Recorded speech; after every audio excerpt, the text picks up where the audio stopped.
Hello students, आज आपका topic है एडजस्टमेंट इन क्लोज्ड अकाउंट्स और इसको दूसरे नाम से भी जाना जाता है पास्ट एडजस्टमेंट। ये होता क्या है, इसका आपने एक रूप जो है वो 11th में ही पढ़ा है, जिसमें आपने रेक्टिफिकेशन ऑफ एरर के नाम से कभी कभी अकाउंटेंट से ऐसी गलतियां हो जाती हैं जो नहीं होनी चाहिए और जो हमारे फाइनल अकाउंट को अफेक्ट करती हैं। जैसे कि सैलरी देना था पार्टनर को, भूल गए देना, ओमिशन एंड एरर के बारे में आपने पढ़ा होगा। खैर 11th में वो चैप्टर हम लोगों को इतना अच्छे समझ में इसलिए नहीं आया था कि वो नया था, लेकिन उसमें उसके फंडे भी बहुत कॉम्प्लिकेटेड थे, one side error and two side error. लेकिन इस बार ये बहुत सिंपल फॉर्म में है और ये बहुत इंपॉर्टेंट टॉपिक है क्योंकि ये बोर्ड के क्वेश्चन पेपर में भी आपका एक पोर्शन कवर करता है ना। कम से कम 4 मार्क्स का क्वेश्चन इस पोर्शन से बनता ही बनता है, आना ही आना है। तो देखते हैं एडजस्टमेंट इन क्लोज्ड अकाउंट होता क्या है। बेटा, एडजस्टमेंट इन क्लोज्ड अकाउंट हम उन अकाउंट्स में एडजस्टमेंट करते हैं जो क्लोज हो चुके होते हैं। और ये होता कैसे है, कब होता है? When accounts are closed before making some necessary adjustment or some wrong adjustments are made। ये प्रॉब्लम तब अराइज होती है जब हम कुछ नेसेसरी एडजस्टमेंट्स को करना भूल जाएं या फिर उन एडजस्टमेंट्स को गलत कर दें। इसको पढ़ने के लिए हमें प्री नॉलेज की रिक्वायरमेंट है।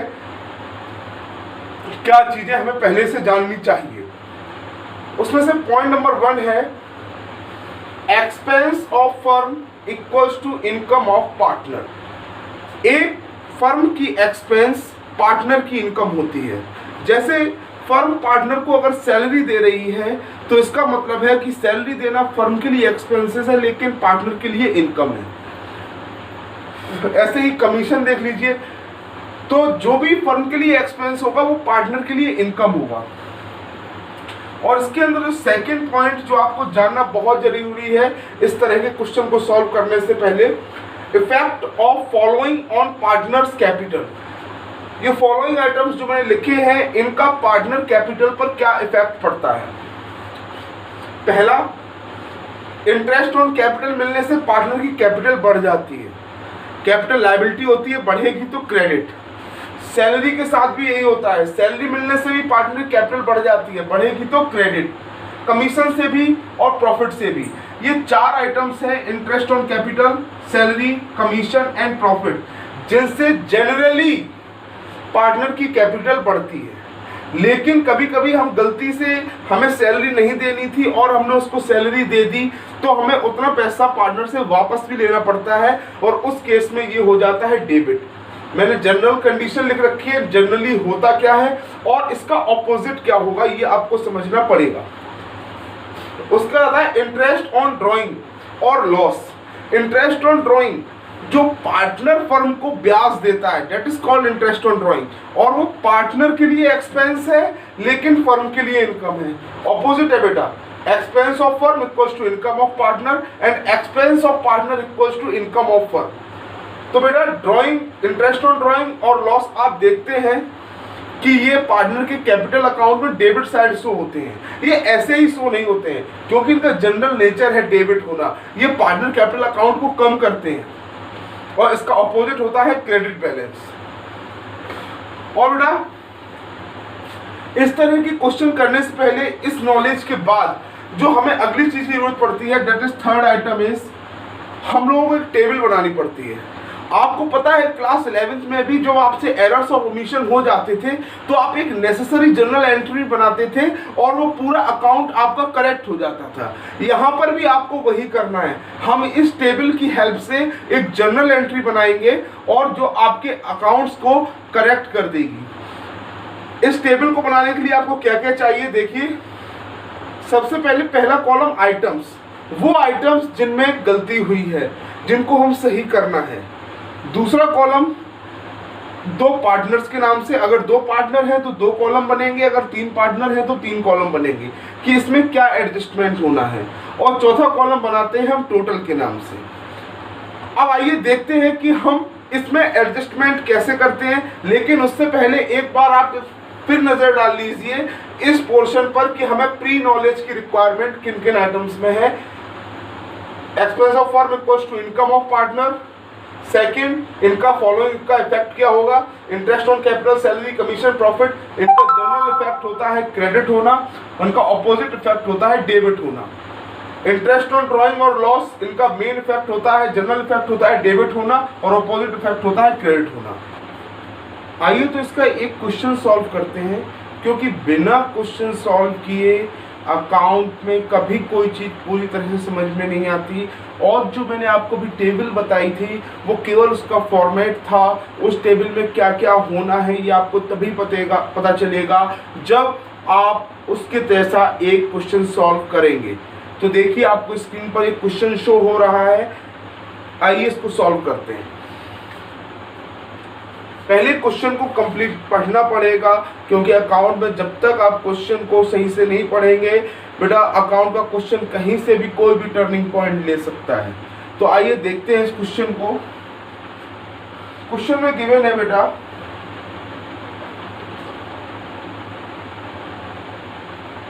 On 1 April 2010 the capitals of A and B were 40,000 and 20,000।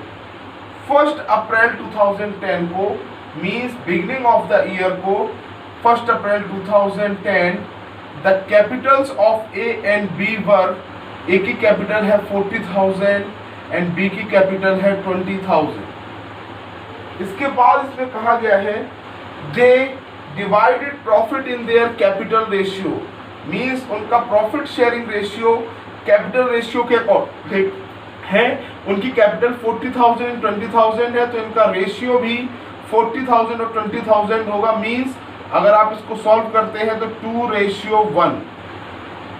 B का ए दुगना है बी से, तो 2:1।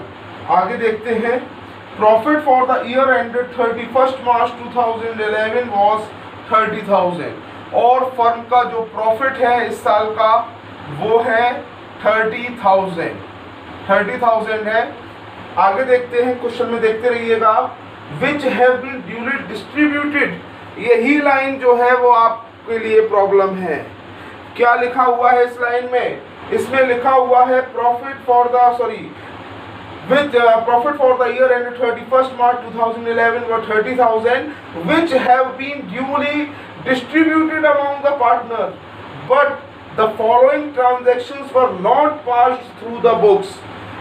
ये ट्रांजैक्शन जो दे रखे हैं नीचे ये नहीं हुए हैं, फिर भी अकाउंट्स की बुक को क्लोज कर दिया गया है। यही है आपका adjustment in close account. Account close हो चुके हैं फिर भी हमें एडजस्टमेंट करना है, और इसी का दूसरा नाम होता है पास्ट एडजस्टमेंट, कि जो पास्ट की गलतियां हैं उनको हम एडजस्ट करते हैं इसको। तो देखिए इसमें कौन कौन से पॉइंट्स दे रखे हैं। पहला पॉइंट देखिए, इंटरेस्ट ऑन कैपिटल नहीं दिया गया है 12% पर एनम के according. Second point, interest on drawing भी पार्टनर से नहीं लिया गया है। उसके बाद तीसरा पॉइंट आप देखिए, कमीशन जो बी को देना था 2,000 रुपीज वो भी नहीं दिया गया है। और उसके बाद का जो पॉइंट है, लास्ट पॉइंट है, वो ये है कि ए को सैलरी देनी थी 5,000, वो भी नहीं दी है। और इसके अलावा क्वेश्चन में क्या लिखा हुआ है आप देख सकते हैं, बोर्ड पर स्क्रीन पर शो हो रहा होगा, you are required to pass a journal entry on 10th April 2011 which will not affect the P&L account of the firm and at the same time will rectify error। बिना P&L account को affect किए आपको एक adjustment entry पास करनी है जो किसी account को अफेक्ट ना करे, केवल आपका जो एरर है उसको रेक्टिफाई करे। तो आइए देखते हैं, यहां पर हम एक टेबल बनाएंगे।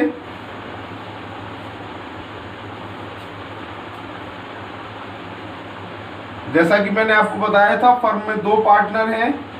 पहला कॉलम है आइटम्स का, नंबर 2 ए, नंबर 3 कॉलम में बी, और फाइनल में टोटल। एडजस्टमेंट करते हैं बेटा।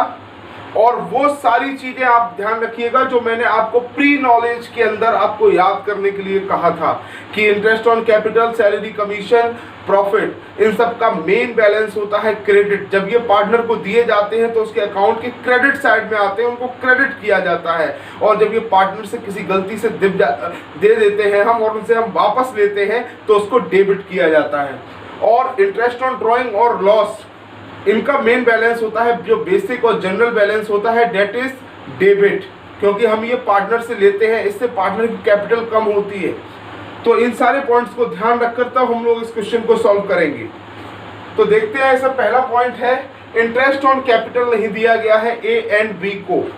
तो इंटरेस्ट ऑन कैपिटल नहीं दिया गया है तो बेटा हमें देना पड़ेगा, उसको दे देते हैं।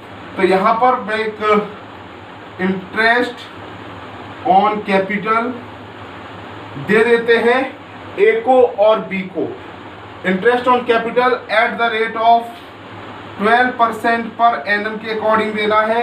तो 40,000 रुपीज का 12% हो गया 4,800 एंड 20,000 का 12% हो गया बी का 2,400 और इन दोनों का टोटल हम लोग यहाँ लिखेंगे date is 7,200। Interest on capital आपने ए को भी दे दिया, बी को भी दे दिया और टोटल फर्म का खर्चा हो गया 7,200। और इंटरेस्ट ऑन कैपिटल से ए का बैलेंस बढ़ा, ए का कैपिटल बैलेंस बढ़ा मींस क्रेडिट हुआ, ये चीज ध्यान रखनी है आपको। बी का भी क्रेडिट हुआ और टोटल को भी क्रेडिट कर देंगे। क्रेडिट प्लस क्रेडिट क्रेडिट ही होता है। आइए सेकंड पॉइंट देखते हैं। इंटरेस्ट ऑन ड्राइंग ए को 1200 है, बी का 1000 है। Interest on drawing second point करते हैं इसका। इंटरेस्ट ऑन ड्राइंग जो कि सीधा अमाउंट दे रखा है आपको। इंटरेस्ट ऑन ड्राइंग से पार्टनर की कैपिटल कम होती है तो इसका बैलेंस डेबिट रहेगा। 1200 ए का डेबिट करेंगे आप, 1000 बी का डेबिट करेंगे आप और टोटल 2200 टोटल में से डेबिट कर देंगे। सेकंड पॉइंट भी आपने कर दिया। ए के अकाउंट से 1200 काट लिए, बी के अकाउंट से 1000 काट लिए और टोटल फर्म के अकाउंट से 2200 रुपए काट लिए। मतलब दोनों पार्टनर के अकाउंट से 2200 टोटल काट लिया। अब थर्ड पॉइंट देखते हैं जिसमें कहा गया है commission due to B ₹2000 on a special transaction. हमने बी को 2000 रुपए कमीशन देना था, वो हमने नहीं दिया है। तो बेटा नहीं दिया है का एक ही ऑप्शन होता है कि हमें देना पड़ेगा। देना पड़ेगा तो देते हैं कमीशन। कमीशन मिलने से बी का कैपिटल अकाउंट बढ़ेगा, ए को नहीं मिल रहा है तो यहाँ डैश रखते हैं। बी को मिल रहा है 2000 रुपीज, इससे बी का कैपिटल अकाउंट बढ़ेगा और सारी चीजें कैपिटल अकाउंट पर ही निर्भर करती हैं। इसमें बी का कैपिटल अकाउंट जो बढ़ेगा तो क्या बैलेंस आएगा, क्रेडिट। कमीशन से कैपिटल बढ़ता है पार्टनर का, पार्टनर की इनकम बढ़ती है, क्योंकि मैंने आपको पहले पॉइंट में बताया था कि जो फर्म की एक्सपेंस होगी वो पार्टनर की इनकम होगी। कमीशन पार्टनर को देना फर्म के लिए एक्सपेंस है लेकिन पार्टनर के लिए इनकम है, और जो चीज़ इनकम होती है वो हमेशा क्रेडिट होती है। तो पार्टनर के लिए देखते हैं क्रेडिट हुआ और इन दोनों का टोटल यहाँ तो कुछ है ही नहीं तो यही आ गया बाहर 2000, लेकिन ये आपका क्रेडिट बैलेंस है। ऐसे ही लास्ट पॉइंट देखते हैं बेटा। A is to be paid a salary of ₹5000। ए को 5000 रुपए सैलरी देना है। तो बेटा ए को 5000 सैलरी देना है, इसका कोई ऑप्शन नहीं है, देना है तो देना है। तो सैलरी देते हैं उसको। सैलरी से भी पार्टनर का कैपिटल बढ़ता है क्योंकि सैलरी फर्म के लिए एक्सपेंस है, पार्टनर के लिए इनकम है। तो सैलरी मिल रही है ए को 5000, तो इसके अकाउंट में क्रेडिट कर देते हैं। बी को नहीं मिल रही है और इसका टोटल 5000 आता है और वो भी क्या है, क्रेडिट। तो आप देख रहे हैं कि ये मैंने एडजस्टमेंट्स कर दिए जो होने थे। आइए इनका अगला स्टेप पे पहुंचते हैं इनके। तो नेक्स्ट स्टेप क्या है बेटा, जो सेम है जैसे हम लोग प्लस में से माइनस को माइनस करते थे, जैसे प्लस का 5 है और माइनस का 2 है, तो 5 - 2 = 3। तो भले ही हम इनको ऐड कर रहे हो 5 + -2, तो क्या होगा आंसर 3। ऐसे ही यहाँ पर देखिए पहले कॉलम में देखते हैं क्रेडिट और क्रेडिट। ये बहुत आसान तरीका है, बहुत शॉर्ट ट्रिक है, इससे ज़्यादा आसानी से ये एडजस्टमेंट इन क्लोज्ड अकाउंट नहीं समझाया जा सकता। क्रेडिट क्रेडिट क्रेडिट क्रेडिट को ऐड करेंगे, 5000 + 4800 = 9800। 9800 माइनस, क्योंकि ये डेबिट का है तो ये अलग पड़ गया, तो 5000 प्लस क्रेडिट क्रेडिट ऐड कर दिए, 5000 + 4000 9800, और डेबिट वाला जो बेचारा अकेला पड़ गया है इसको माइनस कर देते हैं। 5000 + 4800 9800 - 1200, ये आ गया आपका 8600। और ये 8600 किसका है, क्रेडिट का या डेबिट का, क्रेडिट का, क्योंकि यहाँ पर क्रेडिट का अमाउंट ज्यादा है। ऐसे ही बी को देखते हैं। बी के में भी 2 क्रेडिट के आइटम है, इनको जोड़ लेते हैं। 2000 + 2400 4400, एक 1000 माइनस का है, मींस 1000 डेबिट का है, तो क्रेडिट में से डेबिट फिर कमजोर पड़ गया, इसको माइनस कर देते हैं। 2000 + 2400 4400 - 1000, ये आ गया आपका 3400, वो भी किसका, क्रेडिट का। उसके बाद अब फाइनल में देखते हैं क्या होता है। क्रेडिट वालों को ऐड कर लीजिए, वही प्रोसीजर है। 5 + 2 7, 7 + 7 14200, 14200 - 2200, ये आ गया आपका 12000। और ये भी किसकी कृपा से, क्रेडिट की कृपा से, ये भी क्या है, क्रेडिट है। इतना आपने कर लिया, आपने आधी जंग जीत ली, आधा युद्ध जीत लिया, आधा मैदान फतेह कर लिया। अब देखते हैं इसके आगे क्या करते हैं बेटा। इसके आगे ये जो 12000 क्रेडिट आपका फाइनल टोटल निकला है, इसका रिवर्स कर देंगे। तो 12000 क्रेडिट को ये ध्यान रखना बेटा, हम लोग यहाँ पर इस 12000 क्रेडिट है जो, इसका रिवर्स कर देंगे। मीन्स 12000 क्रेडिट की जगह पर 12000 को डेबिट कर देंगे, क्योंकि हमें यहाँ पर टोटल फाइनल अकाउंट 0 चाहिए, क्योंकि ये कहा गया था कि P&L एप्रोप्रिएशन अकाउंट अफेक्ट नहीं होना चाहिए, ना कोई और अकाउंट। तो फाइनल टोटल तो फाइनल में इक्वल होना ही है। तो 12000 क्रेडिट का चेंज कर देंगे, रिवर्स कर देंगे, तो ये आ जाएगा आपका 12000 डेबिट। और इस 12000 डेबिट को जो पार्टनर का ओरिजिनल प्रॉफिट शेयरिंग रेशियो है उसमें इसको डिस्ट्रीब्यूट कर देंगे, इसको डिवाइड कर देंगे। तो बेटा 12000 था, इसको हम लोग डिस्ट्रीब्यूट करते हैं टू प्रॉफिट शेयरिंग रेशियो में। इसके सामने लिखते हैं profit sharing ratio. Profit sharing ratio क्या था, उनका जो कैपिटल रेशियो था 2:1, तो इसको 2:1 में डिस्ट्रीब्यूट कर देते हैं 12000 को। और ये डेबिट का है, इसको अगर 2:1 में डिस्ट्रीब्यूट करेंगे तो ये आ जाएगा आपका 8000 डेबिट को डिस्ट्रीब्यूट करने पर डेबिट ही होगा, एंड 4000 डेबिट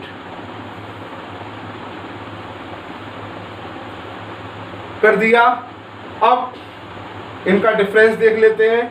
8000 डेबिट का है, 8600 क्रेडिट का है। 8000 डेबिट का है और 8600 क्रेडिट का है, तो इसमें से क्रेडिट जंग जीत गया।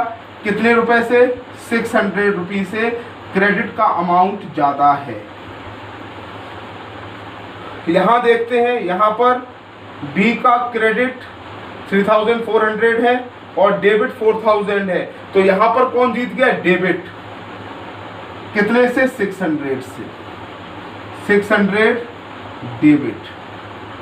इतना आपका सॉल्यूशन हो गया। आइए इसको एक बार और रिवाइज करते हैं क्या होता है। जो हमें देना था वो मुझे देना है, इंटरेस्ट ऑन कैपिटल उन्हें देना था, देने के लिए बोला गया था तो मैंने दे दिया 4800, 2400, टोटल 7200।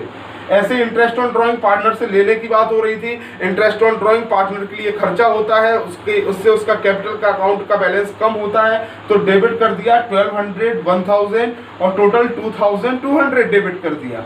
ऐसे ही बेटा हम लोग कमीशन को पार्टनर को देना था, पार्टनर की इनकम होती है, बढ़ेगा तो क्रेडिट होगा, तो हमने बी का क्रेडिट कर दिया 2000। इसी प्रकार सैलरी को भी 5000 दे करके फाइनल टोटल करके इसको क्लोज कर दिया। क्रेडिट को जोड़ करके डेबिट माइनस करके मेरे पास बैलेंस बचा है 8600 क्रेडिट का। ऐसे ही इधर देखिए आप लोग, क्रेडिट को जोड़ करके 1000 डेबिट का माइनस करने के बाद बैलेंस बचता है आपका 3400 क्रेडिट का। और ऐसे ही इधर इन तीनों क्रेडिट को जोड़ करके मींस 14200 में से 2200 डेबिट का माइनस करेंगे तो मेरे पास बैलेंस बचेगा 12000। एक चीज आपको यहाँ पर एक चेक कर लेनी है, ये चेक पॉइंट है एक तरीके से, आप यहाँ पर इसको एक चेक पॉइंट भी बना सकते हैं। चेक पॉइंट, इन दोनों का टोटल ही ये होगा। अगर इन दोनों का टोटल यही है मींस आपने कहीं पर भी कैलकुलेशन मिस्टेक नहीं की है। 8600 प्लस 3400 इक्वल्स टू 12000 भी होगा। अब इसको रिवर्स करते हैं। रिवर्स किया, क्रेडिट को डेबिट किया। क्यों रिवर्स किया? क्योंकि हमें P&L एप्रोप्रिएशन अकाउंट का बैलेंस चेंज नहीं करना है। ये क्वेश्चन में पहले से ही इंस्ट्रक्शन दे रखी है। अगर ये इंस्ट्रक्शन अलग से ना लिखी हो क्वेश्चन में तब भी हम लोग ऐसा ही करेंगे। 12000 क्रेडिट को 12000 डेबिट कर दिया। इस 12000 जो डेबिट का अमाउंट है इसको डिस्ट्रीब्यूट कर दिया पार्टनर्स के प्रॉफिट शेयरिंग रेशियो में, जो कि इस क्वेश्चन में गिवन है आपको 2:1 आया आपका 8000, 4000 और दोनों ही डेबिट के बैलेंस है। अब देखते हैं कौन जीतता है, डेबिट या क्रेडिट। यहाँ पर क्रेडिट जीत गया 600 पॉइंट से और यहाँ पर डेबिट जीत गया 600 पॉइंट से। यहाँ पर ये आपका दूसरा चेक पॉइंट है कि डेबिट और क्रेडिट का टोटल इक्वल होगा। यहाँ पर दो ही है, डेबिट भी 600 है, क्रेडिट भी 600 है, इसलिए इनका टोटल है वो भी इन दोनों का, ये दोनों आपस में सेम होंगे। अगर ये 3 पार्टनर होते तो 2 का क्रेडिट निकलता, 1 का डेबिट निकलता, या फिर 2 का डेबिट निकलता, 1 का क्रेडिट निकलता, लेकिन फाइनली डेबिट और क्रेडिट का बैलेंस इक्वल होगा। अगर इतना सही है इट मींस आपका आंसर करेक्ट है, you are on right path. अब देखते हैं जनरल एंट्री कैसे बनाएंगे। यहाँ पर जनरल एंट्री में पता है कि सबसे पहले डेबिट लिखा जाता है फिर क्रेडिट। यहाँ पर डेबिट कौन है, फाइनल में डेबिट कौन हुआ, बी, तो यहाँ पे एंट्री बनाएंगे 20 कैपिटल, या यहाँ नहीं, यहाँ देख लीजिए, यहाँ एंट्री बनाएंगे 20 कैपिटल अकाउंट डेबिट 600। बी के कैपिटल अकाउंट को डेबिट कर दिया 600 से। और क्रेडिट में कौन है, ए क्रेडिट में है 600 से, तो यहां पर कर दिया 2 एस कैपिटल अकाउंट 600। और ये आपकी जो नेसेसरी एडजस्टमेंट एंट्री है वो बनके तैयार हो गई। It's completed, congratulations.